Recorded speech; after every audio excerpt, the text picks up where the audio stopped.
almost everyone else going through that same thing of constantly chasing more and then finding themselves in a worse off, thinking they made it, and then 3 months later, 6 months later, in a worse off position than they were before. At the end of the day, if you're not clear on what it's going to take to get you to where you want to be, then geez, good luck getting there. Yeah. But as a small business owner, you have to optimize what's the most efficient path forward towards your main priority.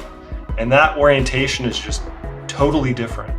On episode 326 of the podcast, we learn why optimizing before maximizing is crucial for your business success. You'll discover the secret to eliminating the downside in your business and achieving long-term success.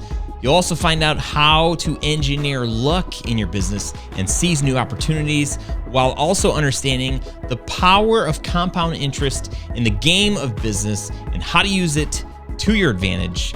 And we also explore why being closer is often more important than trying to do more in your business. All that and more in today's episode. What's up, friend? I just had a coffee. I am Ryan Coral from Studio Sherpas, and this is the Grow Your Video Business podcast, the show for corporate and commercial filmmakers, where we talk about the business of production. We cover topics like sales and marketing. We talk about what do we talk about? We talk about operations, all the things, the guts of our business, not necessarily the creative or gear, but the things that we need to be able to do, like charge what we're worth, create sustainable processes in our business, like all of the seemingly boring things. But if we're going to follow this passion, this excitement that we have for video production, if we're going to be able to fall back in love with why we got into this to begin with, then we have to have things in our business that help it run, that can be automated or that can have other people doing them. But we've got to figure out where are the gaps in our business. And you're not alone. I've been doing this for 18 years, and so I've made a lot of mistakes in my business, and my production team knows plenty of the things that we've done right and wrong. And I'm here to take so many of the things that I've learned and to hopefully help you build a better video business. If that sounds like would be helpful, then you're probably in the right place, and I'm so glad that you're here. Well, hey, remember your website? Well, your website should work for you, not against you. If you want to attract more high quality leads that will fill your funnel, if you want to avoid like feast or famine, then you need to check out the brand new Lead Machine. This is my free website checklist for you. It's for filmmakers.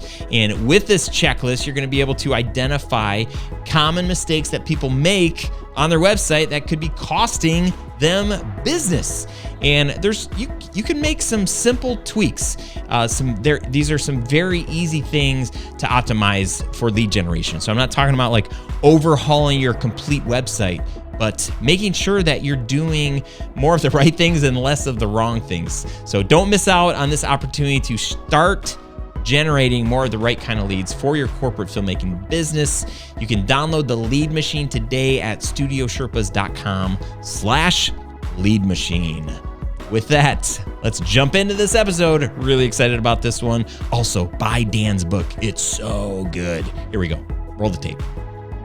What's up, friends? Hey, welcome to another amazing episode. Yes, I do say that this show is amazing because it is. Today, my guest is Dan Nicholson, who is the founder of multiple companies around the world of finance and accounting and software, but his real passion is teaching entrepreneurs and small business owners. He's also the author of the USA Today and Wall Street Journal bestseller, Rigging the Game. If you're watching this is it right here. This is my marked up copy.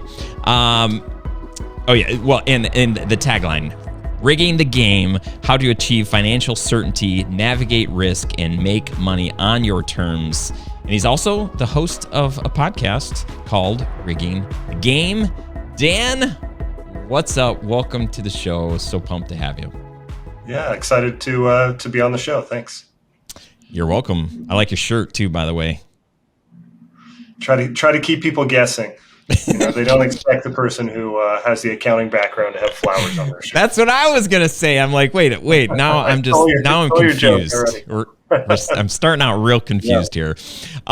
What's for you? Multiple companies. You've had a lot of success. So number one, congratulations. Just I applaud you for. I'm sure it hasn't been easy. It's been a journey, but to be at where you're at today, I just think it's pretty cool. So thank you for being an inspiration for a lot of people. Yeah, I really appreciate it. I'm sure you've had a lot of moments in your businesses where you're just like, oh my gosh, like, wow, I've been doing it all wrong, or man, I wish I would have done this, forever ago.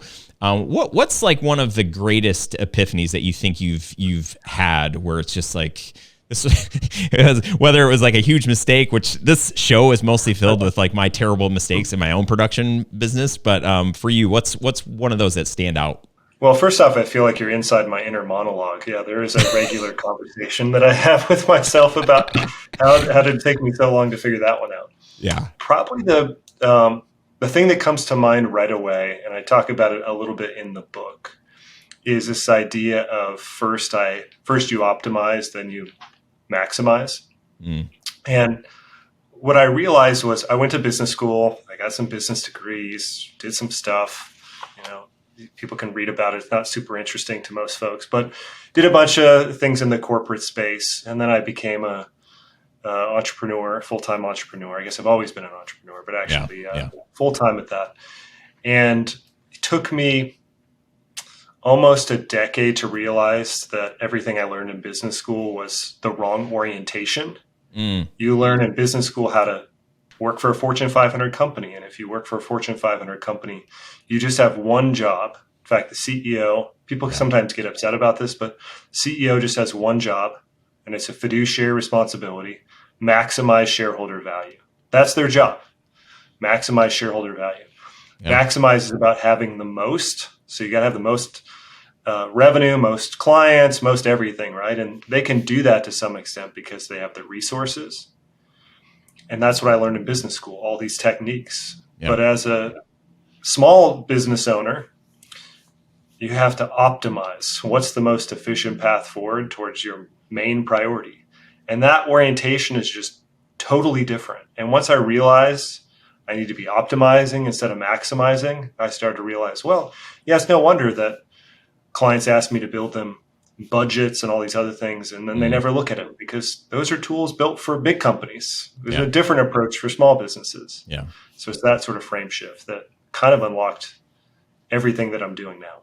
Yeah, that's it. That section in the book I highlighted. I actually just revisited it today as I was like, what are some of the things that we could talk about? So good. I didn't take any business classes in college. I wish I would have, but I probably would have, learned similar to what you're saying there. Like, it's all about maximizing.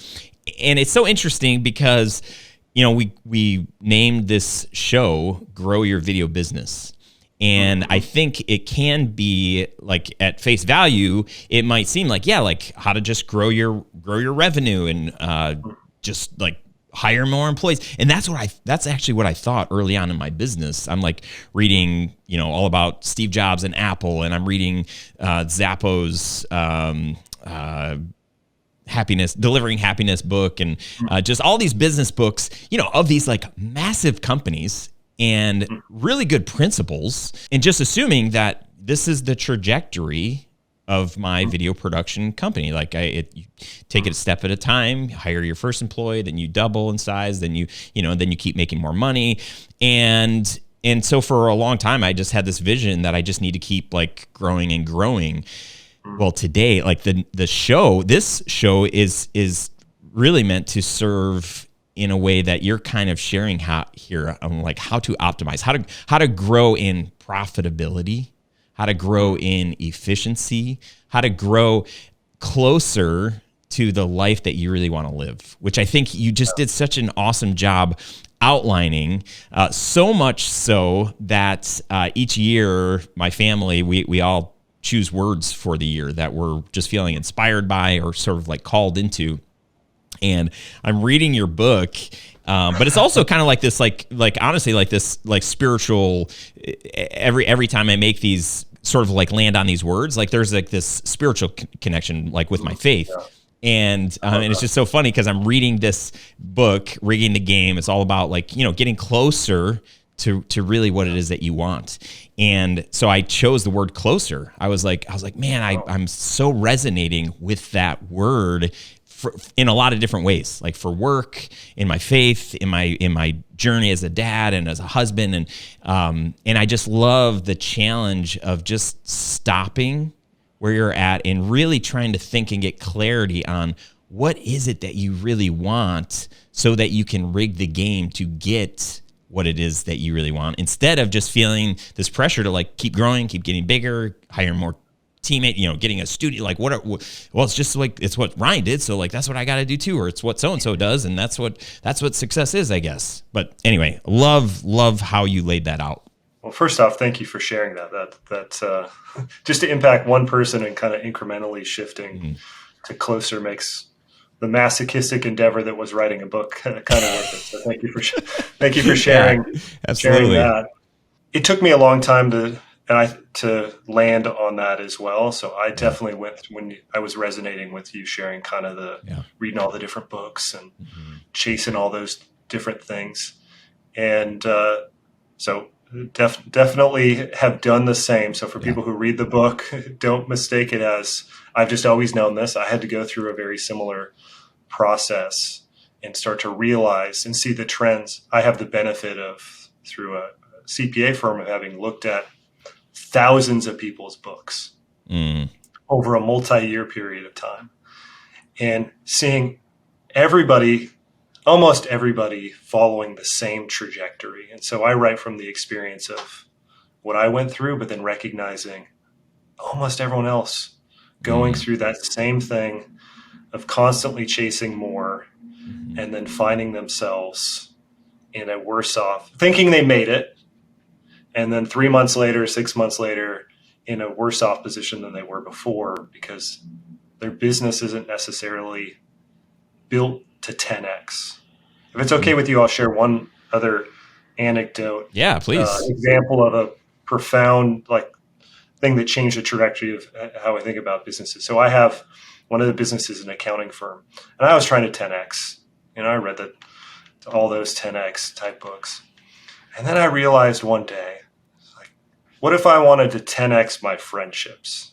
They would blow up, right? It's like my best friends. I've always had a really close group of 3 or 4 friends that are my close friends. And what if I tried to 10x friendships? Well, the close friendships would probably kind of go away because they would feel forgotten, perhaps. Yeah. Right. It would be very difficult to do in a very short-term horizon. But so to take that thought exercise and then apply it to a business, well, a service-based business is a relationship-based business, and we're trying to 10x these relationship-based businesses in a short period of time, and they blow up consistently because you can't really 10x relationships in a short-term horizon. Yeah. And that was this frame shift to realize, okay, is this a transactional business or a relational business? If it's a transactional business, then maybe it can be scaled at an exponential rate. If it's a relationship-based business, it's not something we're 10xing overnight. It can be a very consistent, reliable business that will provide for us and allow us to fund all of our dreams. Most likely, it's just over a long-term horizon. Yeah. So don't try to make that something it's not. Find something else if you want the 10x experience. Find something else that's more transactional. Just don't count on that being reliable for a long time. Mm-hmm. And so I started starting these other businesses outside of the accounting firm because they were my unreliable, maybe that will 10x, software business. Maybe that will, but it's going to be unreliable for a long time. Mm-hmm. And just let my CPA firm business be what it is and be profitable and maintain the lifestyle and not keep creating all these problems. Yeah. Dude, that's so good. And ironic that you even bring up the 10X thing. We launched at the beginning of this year, we launched a brand new coaching community, and it's called 10X Filmmaker. And I got pushback because I messaged quite a few people that I've known for the past few years that have been following along the podcast and have bought other digital courses and things that I offer, and was just trying to get a sense of like, man, like what do people think of? And I got so many like, oh, Grant Cardone, 10X, like get me as far away from that as possible. And then I said, okay, well, here's actually, I want to change the narrative here. And I want us to think through like, what would it mean to not 10X our friendships, but like, what if we could like deepen the depth of those relationships? Or if we could, what if we could 10X our efficiency? Like, just become 10 times more effective working on the things that we should be working on versus like, how do I find more time to do more things because I just got to do more and more? Were you going to say something? I like two things about what you just shared. One, I like whenever we can invert common wisdom. So you take the pre-wired idea of 10X and then that people already have this notion of, and then you invert it to mean something else. So I always think that's a like rigging the game. People have some notion of like, right, Dan's suggesting it's kind of salacious. And what does he mean? Should we do something sketchy? And it's like, no, I actually right. engineering luck and getting the outcome that you want. So I like inverting common wisdom. I'll put what you're suggesting in my own language, which is more technical. So maybe a few people are going to roll their eyes who are listening to this, but I think about it as eliminating downside. So we spend so much time constantly chasing, and we're wired for this via dopamine. Dopamine is the molecule. We're wired to just more revenue, more clients, just that maximizing. But what if we can just eliminate all the downsides, all the things so becoming more efficient, that's like raising the floor. So we get rid of all the bad stuff. We don't need more clients all of a sudden. We don't need all this other stuff because we eliminate all the waste. Now we have more resources, time, more influence, maybe more money, energy, reputation, all these different currencies that we can reallocate to whatever it is we're trying to get closer to. Yeah. So that's my technical interpretation of what you just shared, which is eliminating the downsides, not necessarily just chasing more clients. Yeah, and I feel like there have been people that I've started following in the past few years, or just surrounding myself with that have shared that and shown that in their lives. Like, man, I want to. If I don't have to work 40 hours a week, I don't want, like, I love my work, but if I can be freed up to do more things that I want to do that are, not necessarily tied to work, like spend more time with my family, be able to think about my business or like work on the business, not inside of the business. People like Justin, we were talking about earlier, my buddy Graham, same thing. Your book, I was like, yeah, this is like, how do we maximize the things that really are going to be more effective in getting us closer to living the dream life that we all think about and desire, but probably aren't going about getting there the most efficient way. Well, I found it fascinating. We're not too far away from New Year's resolutions. I don't know when this is going to actually air, but we're talking mid-February, so we're not that far away from resolutions. And I was talking to folks about, and I do a similar theme of the year. Mine is joy for this year. Yours is closer. I love that. And so I was asking my students, like, hey, what are your resolutions? And they were all some version of be more disciplined or show more restraint. Oh, yeah. Like, okay, so how are you planning on accomplishing being more disciplined or having more restraint? And that could be, say, discipline could be applied to like diet, fitness. Like, I'm just going to exercise more and eat better. Okay. Yeah. How are you going to do that? And this is very meta, but it's like, well, I'm just going to be more disciplined. It's like, so you need more discipline to be disciplined. And you need more restraint so that you can have restraint. Right. Like, yeah, I guess so. It's like, well, can I just suggest like a slightly different way of thinking about this? It's like, how about you just be less impulsive? That's good. Or how about instead of having to be more disciplined, how about you design your life in a way where you don't have to be more disciplined? Where at the end of the day, you still have energy. So many of us, we're like, I want to be a more present. We said we want more time with our kids. Then COVID happened, and we're like, maybe not more time with our kids. Maybe more present when we're around our kids. Like, right. Yeah. Okay, cool. So really, you need more energy when you get home. Instead of designing the system where you have to show up and like constantly fight the urge to look at your phone or whatever. Like, what do you need to do differently so you have more energy, so you don't have to be more disciplined? So you have more energy so you don't have to be so restrained, or how can you be less impulsive? And so it's sort of this, again, inverting common wisdom. Yeah. We try to be more disciplined by being more disciplined instead of actually looking at the root cause of, well, why do I need discipline to begin with? Well, dude, that's so good. Yeah. Man, I really like that. It's funny. I had a conversation with this gal that I'm mentoring yesterday, and similar thing. We're talking about, what are your goals? And like, you can't, like, if you can really, maybe you need to take stuff out of your life, or you need to add something, but to like just discipline. She's like, 3 goals. And one is that I know I need accountability. I'm like, yes, but if you're not even clear on if you just say, I want to lose, some weight this year, and you have somebody keeping you accountable, like, what are they keeping you accountable to?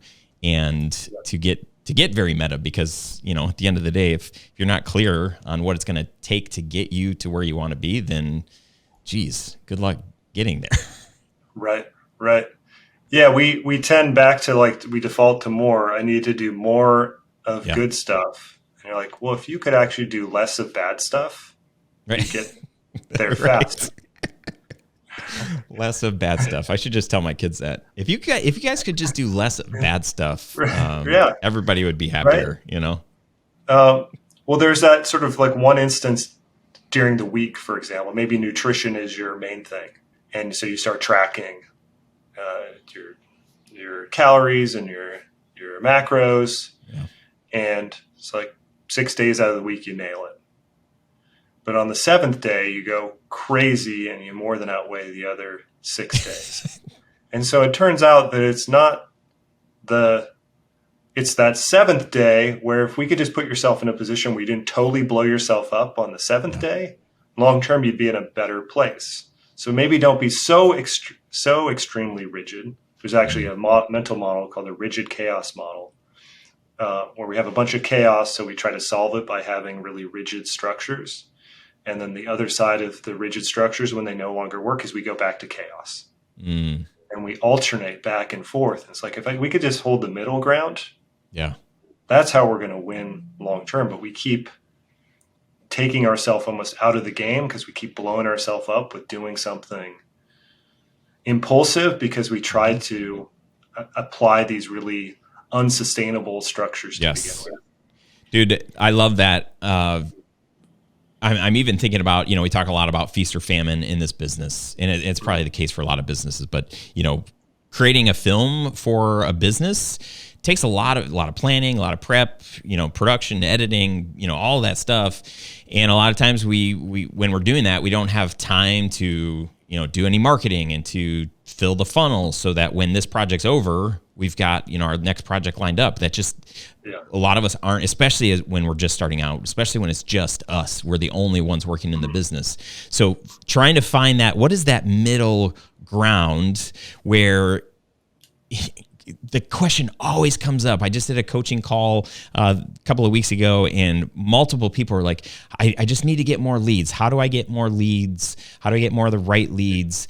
And it's like, well, you have to build some kind of a process, and you can't just wait until you finish your job. You deliver the final edit to start looking for new work, because that takes time. So in the middle of while you're in the middle of production, 5 minutes or 10 minutes. You have to have these little practices. Like, what are the things that would get more leads? What are those things? And it's like, well, maybe showing up on social media or direct messaging people or adding value somehow, some way. It's like we host a monthly breakfast at our studio and we just invite other business leaders and so making sure that you have, you don't have to go gangbusters and spend like 8 hours doing outbound strategy to market because, okay, well, I've got a free day finally, and I'm going to spend the whole time like doing outbound. Sure. But that middle ground is like, okay, what can I do when I'm super busy in the middle of production? Can I spend 5 minutes doing an activity that can help drive leads? I just love that idea of that middle ground and trying to figure out where is that and what does that look like? And you could leverage things that you're already doing. Maybe you go to the same coffee shop every day. So maybe you're like open a tab and post on social media. It's like, hey, next 5 people who go to this coffee shop, like it's on me. Love that. You're already at the coffee shop. You're already going to be there for like 10 minutes. So you're already there. It's something you're going to, so that extra incremental maybe gets you some further exposure. Just as an example of how can I leverage something I'm already doing. And then I was thinking about people's approach to marketing is oftentimes people's approach to how they also save for retirement, or save for anything is, okay, eighth wonder of the world, compound interest. I think most of us have heard this, right? Like you've seen all the math on various memes and stuff. If I put X amount in per day or per month and that compounds, I'm Scrooge McDuck in like 30 years. The whole gold vault and everything. Awesome. So we know that. But what do? We put the money in and it starts to compound and then something comes up and we take it all out. Yeah. We buy something. And now we're back to zero. Same thing I see people do who are constantly saying they need more leads. They get a little bit of momentum, like they put money into the savings account. They're starting to get a little interest, and then they take it all out. They completely stop. Now they're back to zero again. And they're like, how come I don't have any money? Well, remember when you took it all out of the account? That's why you don't have any money. Why don't I have any leads? Well, remember when you were doing something that worked and then you stopped? Yeah. And you took it all out? Like that compounding stopped. Mm-hmm. So now you got to start at zero again. The beauty of things like compound interest is that you can take that idea and apply it to all these other different domains. Mm-hmm. And that's where I just want to add this, that people who are listening to this, you all already have, and sometimes I talk like from the South, even though I'm from Seattle, you all already have I don't know why, you all already have the answers, right? You already know this. It's simple. It's just not easy. Right? Mm-hmm. So you already know, hey, if I stop doing this, the consequence. Yeah. And so there's a choice, which is, do you want to keep chasing more or do you want to stop doing the stuff that's going to hurt you long term? Mm-hmm. That's a gut check. Hilarious. I'm just going to step back and show you. I don't know if you can see through my shirt or not, but I can't. Yes. You see that guy? He's got a DuckTales shirt on for those that are. Yeah, Scrooge McDuck kind of hanging out on a pile of gold. That's really funny. Yeah, the compound interest, even like, I'm 18 years in running this business and there's compound interest of like the network of people that I know. It's easier for us to get work today because of building good relationships with people and just being around for so long. So that even applies to the longer you can stay in business and add value and deliver, having this mindset of like, you're in this for the long game, the long haul. So don't cut corners with your clients, like show up to serve them, to take care of them. Because if you want to take advantage of the compound interest that you're investing in your business, that's one way to do it. I have this mentor, Randy Maskingale, and he's part of our certification program and former senior advisor to Bill Gates. So he's done some cool stuff, but he's no big deal, whatever. Hard person to explain. He's very unconventional. And he told me, he said, do you know what and this comes up in every cohort in our certification program, like, who knows what the definition of discipline is? Because there's so many who are, again, saying they want to have more discipline. Well, I guess I don't really know. He says, well, discipline is answering the question, would I be a disciple of myself? And so on social media, we want more followers. All right. But if you're not even willing to say, yes, I'd want to be a disciple of myself, how can you expect to have more followers? Mm-hmm. So I use that as a gut check on almost a daily basis to sort of look back on the day and go, would I be a disciple of myself? Mm-hmm. And it hurts when I have to say no. Yeah. Like it hurts my ego to go like, no. But that helps me get back on track because I want to be able to say yes. Right? Yeah. Like I want to be able to say, yeah, I'd follow myself. Yeah. But it's going to be really hard for people to have followers if you wouldn't even follow yourself. Mm-hmm. And so every time you stop doing those consistent things, it's like a psychic hit. You're like, and then it makes it a little bit harder the next time. Actually, Dr. Andrew Huberman has a bunch of research that he's shared on the impact of dopamine and how when we make a big push and then have a big celebration at the end, we get this dopamine spike. But then when it sort of normalizes, the levels go to below where they were to begin with. Mm. And so that's why the next time you have to climb that mountain, it feels a little bit harder. Mm.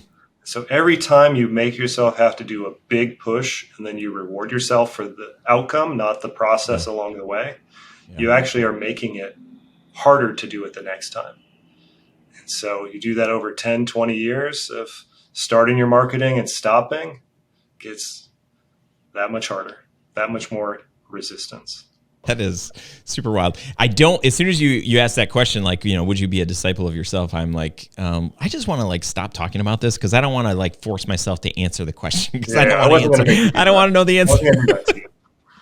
I already like you because you have the DuckTales shirt on, so I wasn't going to make you I mean, yes, you would be because you got a DuckTales shirt, so that's all we need. People should follow you. That's right. There you go. I'll just start wearing it more. Actually, the real issue. The real issue is that you have it covered up. Yeah, well, so I'm in Detroit. It's exceptionally cold today. That's my only excuse. Although I did think I do have a nice little Mammoth like jacket. I was like I could wear the t-shirt and whatever. We're talking way too much about this, but I will just say, out of all of the clothes that I ever wear, I only get compliments whenever I wear that t-shirt. And it's like every single time I'll be at the store, just wherever, somebody's like, "Cool shirt, man." I'm like, "Hey, thanks." Nostalgia. I totally believe it. Whenever I make that Scrooge McDuck swimming through gold coins thing, it's like people, they know exactly what I'm talking about, and they're like, "Yeah, I kind of want that too." Yeah. But how often, when you say that, are the people actually wearing a Scrooge? McDuck? That's the first time. Yeah, you're the first time. So funny. Everything has led to this moment. Oh my gosh. Yes, it really has. Well, I would love to, this book is awesome. I obviously highly recommend it. That's why I read the book and I'm like, I got to get Dan on the show. Actually, I was in the middle of the book and I'm like, I got to get Dan on the show. This is so good. Can we talk about some of the commandments? We don't have all the time in the world here, but sure. A couple of your favorites or ones that stand out the most? Yeah, so I kind of wrote the book like to be a field guide. It's sort of, you can read individual sections.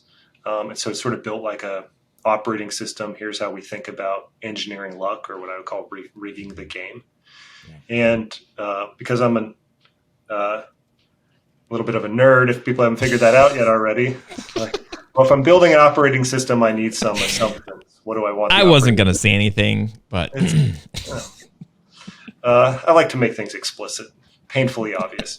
So like, okay, I need these set of assumptions, but assumptions just feel like something I'm going to violate. So I'm going to call them commandments because that's going to I don't want to violate commandments. Like, what is in immediate mortal peril if I violate? Right. I call them these 4 commandments. Closer versus more is the first one. So we kind of talked about that a little bit already, but I'm always going to pause and go, okay, is this really getting me closer to what I want? And that, unfortunately, requires you to know what you want. And so if you don't know what you want, then that's a good time to pause anyways, right? Yeah. And not go take a nap. I don't mean that in a condescending way, but I think there's a lot of times when people would be better served actually taking a nap instead of just banging their head against the wall and doing a bunch of stuff because they're in pain, looking at the bank account or all the scrutiny and expectations that we get from often the people closest to us. Right? Well, when's this business going to be more successful? Where's the money this month? Right. Right. But probably the one that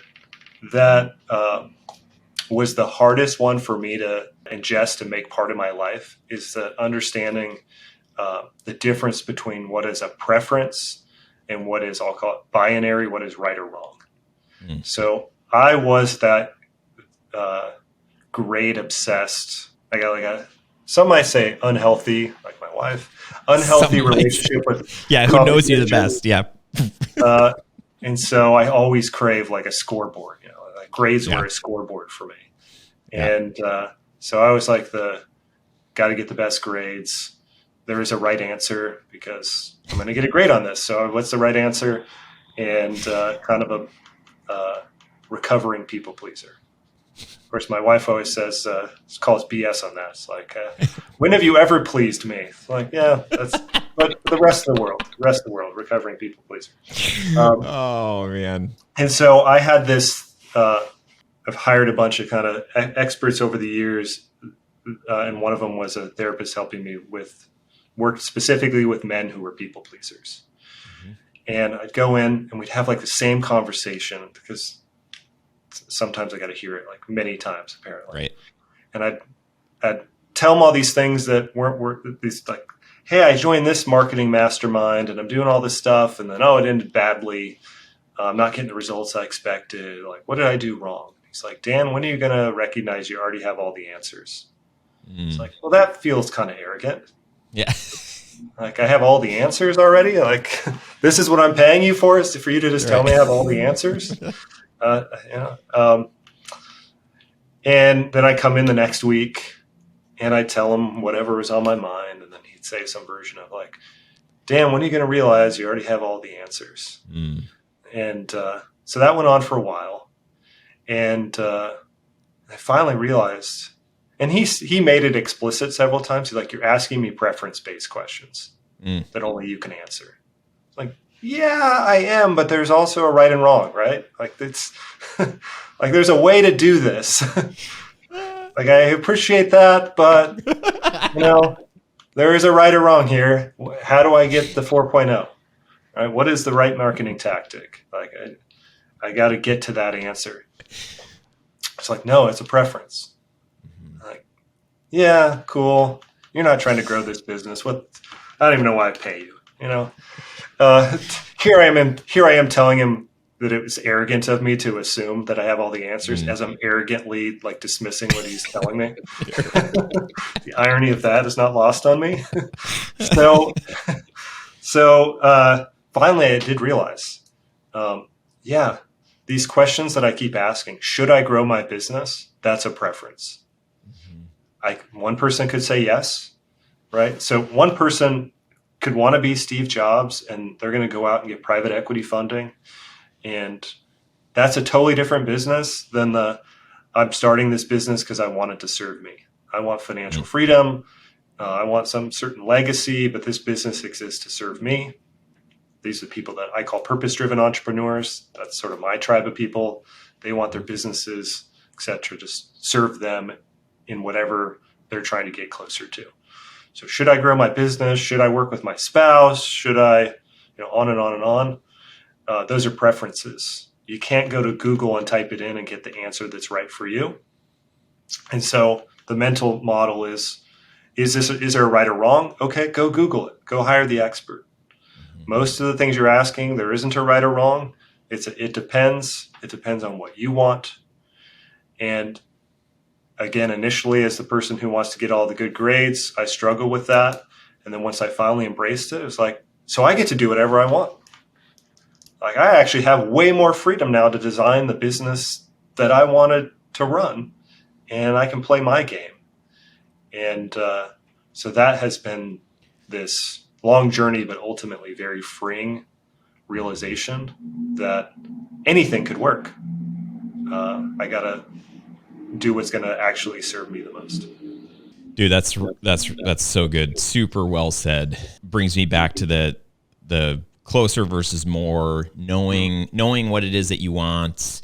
And sometimes, yeah, you need to start with that. Start with the nap, because it's like there's a lot that is just like clouding us.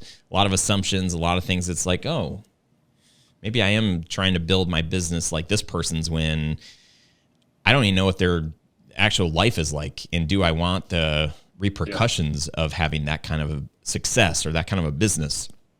So for the people that haven't created the time or the space to ask those questions of what do I want? I love the follow-up question. Like, okay, well, tell me what you want. Do a lot of coaching. It's like, what do you want? Oh, I need more clients. Okay, well, how many do you need? Oh, this many. And well, how much revenue do you like? Well, this much. Okay, and why that much? Like, why is that the number? It's like, well, I don't know. I think, and just always like adding that, like, so that, to the end of that. Okay, you want that much money so that you can what? Like, what's going to come with that? Like, what are you going to feel or be able to do? Or because at some point, like, the questions stop, and there is this, I really, at the end of the day, I want to, like, literally be with my spouse, like have more time just for us to sit and do nothing but to be together. Like, that might be like just a core desire. As you've kind of gone through this practice, how can somebody on their own, because it's tough to do it on your own. It's great to have a therapist, and I've had the privilege to do that, we have a marriage therapist, and just all that stuff. Yeah. So when you don't have that, and you're kind of on this journey on your own, how do you recommend somebody figuring out, like, what the heck is it that I actually want? So anytime you're not sure, what I tell folks is take a pause. First off, don't just do a bunch of stuff, because you might be digging a deeper ditch.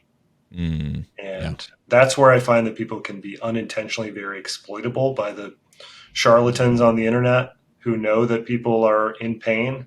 And so they're like, here's the one step you needed to do that will change your whole life. Yeah. And they jump on that, and they dig themselves a deeper ditch because they paid out that money when really they wanted more free time. So by spending that money, you're going to have less free time because you got to make that back and then some. So when you're not sure, at least take a pause, go for a walk, take a nap, journal.